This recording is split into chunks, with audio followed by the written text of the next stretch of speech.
Time to take a look at what's trending. The Pope Francis, used some rather unholy language at the Vatican on Sunday when he mistakenly dropped a crude Italian slang word during his morning sermon.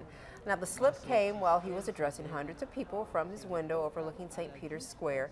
Instead of saying caso, meaning example, Pope Francis said caso, a vulgar Italian word for a male body part. Which you just said now. I know. After I said it, I thought those who speak Italian will say, oh my goodness, FCC people. Yeah. Right? All right, the moment has since gone viral. Well, it could have been, it said male body part. It could have been your hand, an ear, you know, who knows. It said crude word. But I doubt it.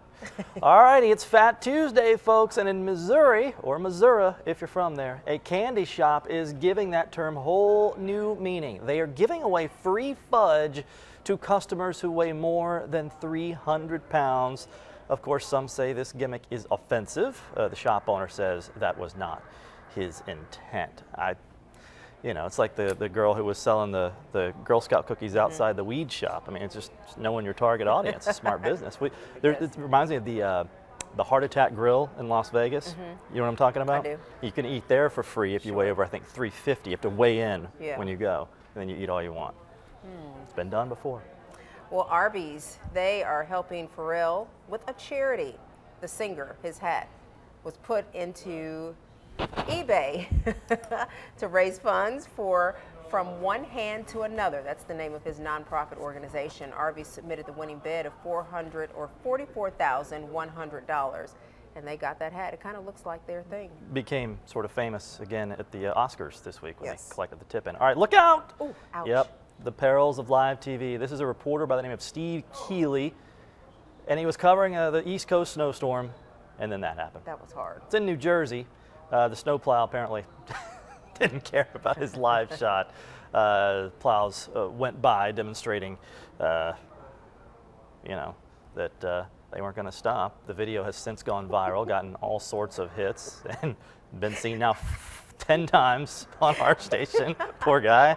It's coming, I'm telling you, local news is sort of becoming, the Laugh Factory. Well, that's what, you got to have something like that to happen. Then you go viral, and next thing you know, you're working in New York. There you go. We got to think of something. Yeah, we need something bad to happen. All right. We'll be back. Go to WJBF.com. Conversation continues. Join us after this commercial.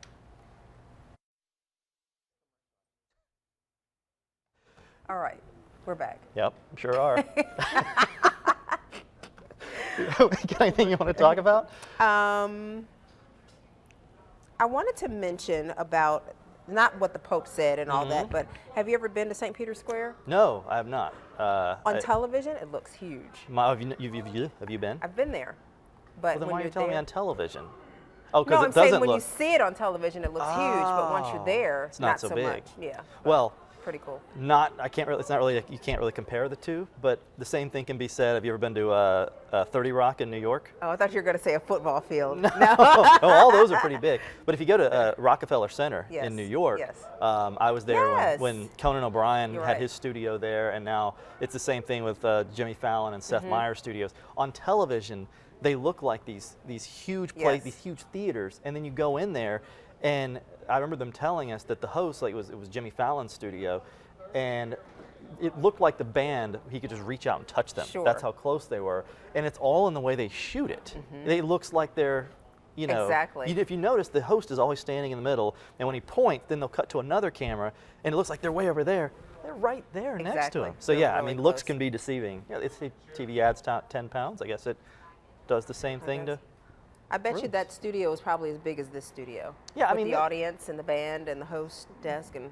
This studio, I would say the actual floor area. Yeah, you're probably about right. Yeah. But it looks so much smaller when you're there. Pretty cool.